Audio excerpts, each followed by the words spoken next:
तो इसका फॉर्मूला पहला हो जाएगा v equal to 1/4 P by R cube, और वहाँ पर था q बाई आर क्यूब। ठीक है, इसलिए क्यों, क्योंकि वहाँ पर आवेश के कारण पूछा गया है, तो आवेश को हम लोग किससे डिनोट करते हैं, q से। तो यहाँ पर पूछा गया है द्विध्रुव के कारण, तो हम लोग द्विध्रुव को किससे डिनोट कर रहे हैं, p से। तो यही कारण है कि यहाँ पर p है और वहाँ पर q था।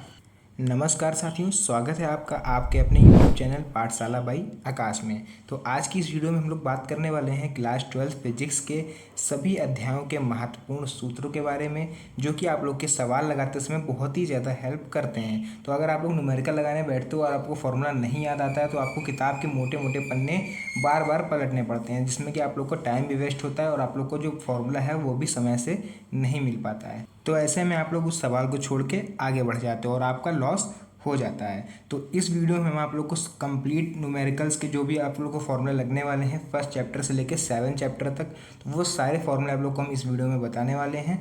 तो वीडियो काफ़ी इंटरेस्टिंग और मज़ेदार होने वाली है। अभी से लाइक करके रख लीजिए, और चैनल को भी सब्सक्राइब नहीं करा है तो चैनल को सब्सक्राइब कर लेना, क्योंकि ऐसी वीडियो मैं आप लोग के लिए बनाता रहता हूँ। तो चलिए जल्दी से बिना समय को बर्बाद करें स्टार्ट करते हैं अपनी इस वीडियो को। तो देखिए यहाँ पर जो सबसे पहले हमारा चैप्टर होने वाला है वो होने वाला है वैद्युत क्षेत्र तथा आवेश को लेकर के। तो वैद्युत क्षेत्र तथा आवेश, जैसे कि आप लोग का एनसीईआरटी में भी और कुमार मित्तल की बुक में भी पहला ही चैप्टर है आप लोग का, और इसमें आप लोग को ऐसे फॉर्मूले बताए जाएंगे जो कि आप लोग के सभी न्यूमेरिकल में यूज़ होने वाले हैं। तो देखिए पहला जो हमारा इंपॉर्टेंट फॉर्मूला है वो तो आपको अभी तक याद भी हो गया होगा, आई होप आप लोगों ने इतनी बार पढ़ लिया होगा, कूलॉम का नियम। ठीक है, कूलॉम का नियम क्या होता है, F equal to 1/4 pi epsilon naught Q1 Q2 by R square. जहाँ पर आप लोग को पता होगा कि ये जो Q1 और Q2 होते हैं ये होते हैं दो आवेश, R होती है दूरी, और तो इसके बाद आप लोग को यहाँ पर ये दिख रहा होगा 1/4 पाई एप्सिलॉन नॉट, तो ये होता है कांस्टेंट, और इसकी खुद की एक स्पेशल वैल्यू होती है 9 × 10⁻⁹ करके जो होती है वो इसकी खुद की स्पेशल वैल्यू होती है। तो फिर लोग का पहला नियम खत्म हो चुका कूलॉम का नियम। अब हम लोग देख लेते हैं और फॉर्मूले। उसके बाद देखिए नेक्स्ट है हमारे पास वैद्युत क्षेत्र की तीव्रता का फॉर्मूला। तो वैद्युत क्षेत्र की तीव्रता का फॉर्मूला होता है E इक्वल टू F/Q। अब यहाँ पर F क्या होता है, F हमारा फोर्स, Q होता है कूलॉम यानी कि आवेश, और E होता है हमारा वैद्युत क्षेत्र यानी कि इलेक्ट्रिक फील्ड। फिर देखिए नेक्स्ट है हमारे पास बिंदु आवेश के कारण वैद्युत क्षेत्र की तीव्रता। तो इसकी जो एक स्पेशल डेरिवेशन होती है, और आप लोग को डेरिवेशन आप लोग को समझना है तो आप लोग कमेंट में ज़रूर बताइएगा, ताकि नेक्स्ट वीडियो में उस डेरिवेशन पर बना पाएँ तो और अच्छे से आप लोग को डीपली समझ में आएगा। तो फिलहाल इसका फॉर्मूले की बात कर रहे हैं हम लोग, फॉर्मूला देख लेते हैं। E equal to 1/4 pi epsilon naught Q by R square. तो ये होता है इसका फॉर्मूला। Q और R आपको पता ही है किसको रिप्रेजेंट करते हैं। फिर नेक्स्ट है हमारा वैद्युत द्विध्रुव आघूर्ण। वैद्युत द्विध्रुव आघूर्ण क्या होता है, P equal to Q into 2L। ठीक है, तो P equal to Q into 2L, तो ये होता है यहाँ पर इसका फॉर्मूला। और क्योंकि Q यहाँ पर आवेश होता है और 2L होती है दोनों आवेशों के बीच की दूरी। तो उसके बाद दो मेन इंपॉर्टेंट फॉर्मूले और बचते हैं। हालांकि इसका न्यूमेरिकल में यूज़ बहुत ही कम करा जाता है, लेकिन फिर भी हमें आपको पूरे फॉर्मूले कवर करने हैं, तो इसलिए हम आपको ये बता रहे हैं। नेक्स्ट है हमारा वैद्युत द्विध्रुव की अच्छी स्थिति में तीव्रता और निरक्षीय स्थिति में तीव्रता। ये दो फॉर्मूले आप लोग से न्यूमेरिकल नहीं पूछे जाएंगे, लेकिन आप लोग से इसकी डेरिवेशन 100% पूछी जाएगी एग्जाम में। तो इसकी डेरिवेशन हम आप लोग को बताने वाले हैं नेक्स्ट वीडियो में। तो अभी से चैनल को सब्सक्राइब करके रखिएगा, ताकि सारे इंपॉर्टेंट जो भी आप लोग को पॉइंट हैं, जो भी टॉपिक हैं, वो हम आपको अच्छे से समझा पाएँ। तो देखिए अच्छी स्थिति के लिए अगर इसकी हम बात करें तो E equal to 1/4 pi epsilon naught 2P/r³, और यहाँ पर P/r³। अंतर इतना होता है केवल जो अच्छी स्थिति होती है उसमें 2 लगा होता है और इसमें 2 नहीं लगा होता है। तो ऐसे आप लोग को केवल इसको याद कर लेना है। उसके बाद नेक्स्ट है द्विध्रुव पर लगने वाला बल आघूर्ण। तो द्विध्रुव पर लगने वाले बल आघूर्ण का फॉर्मूला होता है torque equal to PE sin theta. इसको हम लोग क्या बोलते हैं, टॉर्क। टॉर्क, ठीक है, इस तरह से बनती है। आप लोग चाहो तो हल्का सा इस तरह से घुमा सकते हो, ये हो जाती है टॉर्क, और PE sin थीटा। ठीक है, यहाँ पर P हमारा क्या है और E क्या है, तो इसकी अगर हम बात करें तो P हमारा हो जाएगा वैद्युत द्विध्रुव आघूर्ण, E हमारा वैद्युत क्षेत्र, और sin थीटा पूरा एंगल हो जाता है जो उसके बीच में क्रिएट होता है। ठीक है, तो ये हो गया, बात हमने कर ली किसको किससे रिप्रेजेंट करते हैं। फिर नेक्स्ट हम लोग बात करेंगे गॉस की प्रमेय। आई होप आप लोग को भी अच्छी तरह से आप लोगों ने इसको पढ़ लिया होगा। अगर आप लोग को इसकी डेरिवेशन और ध्यान से समझनी है तो इसका लिंक आप लोग को नीचे डिस्क्रिप्शन में मिल जाएगा, जहाँ से आप लोग गॉस की थ्योरम को बहुत ही आसान शब्दों में समझ सकते हो। इसका फॉर्मूला हो जाएगा phi equal to Q by epsilon naught. ठीक है, यहाँ पर क्या हो जाएगा, Q जो हमारा आवेश होता है और एप्सिलॉन नॉट हो जाता है निर्वात। और ये जो एप्सिलॉन नॉट है ये हमारा हो जाता है निर्वात, मतलब इसकी जो वैल्यू है वो फिक्स रहती है 8.85 इंटू 10⁻⁻12 करके, तो वो इसकी जो वैल्यू है वो फिक्स रहती है। ठीक है, नेक्स्ट हमारा पास हो जाएगा कि अनंत लंबाई के तार के निकट वैद्युत क्षेत्र की तीव्रता। तो इसकी ये फॉर्मूले जो है आप लोग के न्यूमेरिकल में नहीं पूछे रहेंगे, तो आप लोग चाहो तो इसको स्किप कर सकते हो। हमने बताया इसलिए दिया क्योंकि सारे फॉर्मूले हम कवर कर रहे हैं, कोई भी फॉर्मूला छूट नहीं रहा है। तो अगर आप लोग को इसका पीडीएफ चाहिए तब भी आप लोग कमेंट में बताइएगा, पीडीएफ का लिंक हम आप लोग को तुरंत दे देंगे, वहाँ से आप लोग इसको डाउनलोड कर सकते हो। फिर नेक्स्ट देखिए, उसके बाद है अनंत विस्तार वाली समतल अचालक चादर के निकट वैद्युत क्षेत्र की तीव्रता। इसका फॉर्मूला हो जाएगा E = σ/2 ठीक है, आधा ना बनाएंगे हम लोग तो वो सिग्मा कहलाता है। फिर है देखिए नेक्स्ट हमारे पास है आवेशित चालक प्लेट के ठीक बाहर वैद्युत क्षेत्र की तीव्रता। तो इसका फॉर्मूला भी होता है E = σ/ε0। यहाँ से क्या हो जाएगा, हमारा जो 2 था वो यहाँ से रिमूव हो जाएगा। तो ये जो हमारे फॉर्मूले थे वो हमने चैप्टर 1 के अब तक कंप्लीट कर लिए हैं। अब हम लोग बढ़ते हैं चैप्टर 2 की तरफ, जिसमें बहुत ही ज़्यादा इंपॉर्टेंट फॉर्मूले आने वाले हैं। तो ये लीजिए, जैसा कि हम लोग बात कर ही रहे थे, चैप्टर 2 भी हमारे सामने आ चुका है, जिसका नाम है वैद्युत विभव तथा धारिता। तो इसके इंपॉर्टेंट फॉर्मूले हम लोग देखने वाले हैं। तो पहला जो इसका फॉर्मूला है वैद्युत विभव। वैद्युत विभव का फॉर्मूला होता है V = W/Q। यहाँ पर आप लोग का W का मतलब हो जाएगा वर्क यानी कि कार्य, Q आपका आवेश रहेगा और V हमारा वैद्युत विभव रहेगा। नेक्स्ट है हमारे पास बिंदु आवेश के कारण विभव। तो बिंदु आवेश के कारण विभव मतलब कि V = 1/4πε0 Q/R। जैसा कि हमको सबको पता है Q हमारा आवेश, R हमारी दूरी और 1/4πε0 ये वाला जो है ये पोर्शन है ये हमारा कांस्टेंट रहता है और इसकी वैल्यू फिक्स रहती है। आप लोगों ने पढ़ा होगा कूलॉम के नियम में। ठीक है, तो 9 × 10⁹ करके ऐसे कुछ वैल्यू होती है इसकी। नेक्स्ट देखिए हो रहता है द्विध्रुव के कारण अच्छी स्थिति में विभव। जैसा कि अभी हम लोगों ने पिछले अभी फर्स्ट चैप्टर में पढ़ के आए हैं, एक था अच्छी स्थिति में, एक था निरक्षीय स्थिति में। ठीक है, तो सेम यहाँ पर भी वही फॉर्मूला है। वहाँ पर नीचे निरक्षीय स्थिति में ऊपर नीचे से जो ऊपर से 2 था वो गायब हो रहा था, यहाँ पर भी कुछ ऐसा ही रहने वाला है। तो इसका फॉर्मूला पहला हो जाएगा V = 1/4πε0 P/R³ और वहाँ पर था Q/R³। ठीक है, इसलिए क्योंकि वहाँ पर आवेश के कारण पूछा गया था, तो आवेश को हम लोग किससे डिनोट करते हैं, Q से। तो यहाँ पर पूछा गया है द्विध्रुव के कारण, तो हम लोग द्विध्रुव किससे डिनोट कर रहे हैं, P से। तो यही कारण है कि यहाँ पर P है और वहाँ पर Q था। ठीक है, फिर नेक्स्ट है हमारा निरक्षीय स्थिति में। तो निरक्षीय स्थिति में भैया कोई फॉर्मूला नहीं होता क्योंकि V की वैल्यू ही 0 होती है।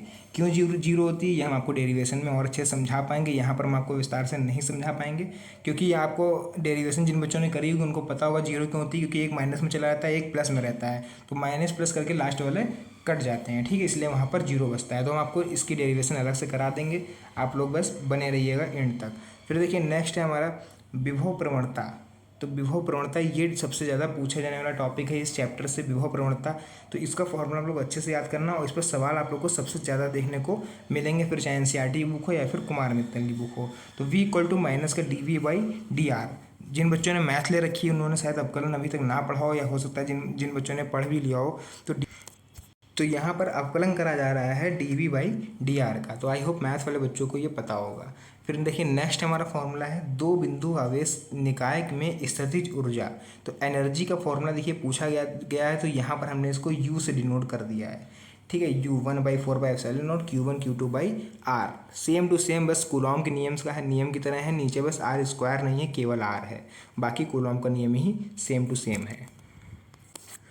नेक्स्ट उसके बाद है एक समान वैद्युत क्षेत्र में ध्रुव को घुमाने में किया गया कार्य पूछा है, तो W से डिनोट करा गया है यहाँ पर PE1 - cos थीटा। तो ये इसका फॉर्मूला होता है। आप लोग स्क्रीनशॉट लेते चलो, अगर स्क्रीनशॉट आप लोग नहीं ले पाए हो तो कोई दिक्कत वाली बात नहीं है। आप लोग कमेंट अगर करोगे तो हम आप लोग को PDF इसका ज़रूर दे देंगे, क्योंकि हमने लिखा हुआ भी था ऊपर, तभी आप लोगों ने क्लिक करा यहाँ पर शायद कि हमने PDF आप लोग को देंगे, तो हम आपको दे देंगे। बस आप लोग कमेंट करके बताओगे किसको ज़रूरत है। ठीक है, फिर देखिए नेक्स्ट है वैद्युत धारिता।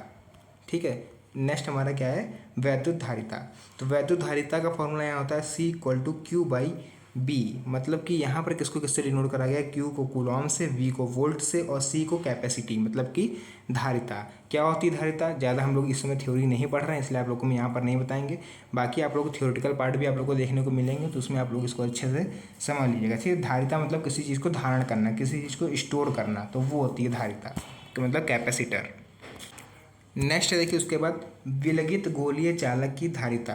तो ये सब हो सकता है आप लोग को न्यूमेरिकल में यूज़ हो, इसलिए देखते चलिएगा। C = 4 pi epsilon not R, ठीक है। 4 पाई एप्सिलॉन नॉट यहाँ पर 1 में नहीं है, केवल 4 पाई एप्सिलॉन नॉट R, ठीक है। नेक्स्ट है आवेशित चालक की स्थितिज ऊर्जा। तो दो होती हैं यहाँ पर। पहला फॉर्मूला आप लोग देखोगे लिखा हुआ है U = ½ CV² और एक होता है ½ Q²/C, ठीक है। तो यहाँ पर जो दोनों हैं एक ही, बस थोड़ा सा अंतर यहाँ पर इतना है कि ये जो यहाँ पर C है इसकी जगह पे इन्होंने ऊपर वाला फॉर्मूला यूज करा है धारिता वाला, C = Q/V जो हम लोगों ने पढ़ा था, तो वही पर इन्होंने रख दिया। इसी वजह से C से C यहाँ पर क्या हुआ है, एक C कैंसिल हो गया, यहाँ पर Q² बचा हुआ है, ठीक है। तो आप लोग चाहो तो C की जगह Q/V रखोगे तो वही आप लोग को मिल जाएगा, ठीक है।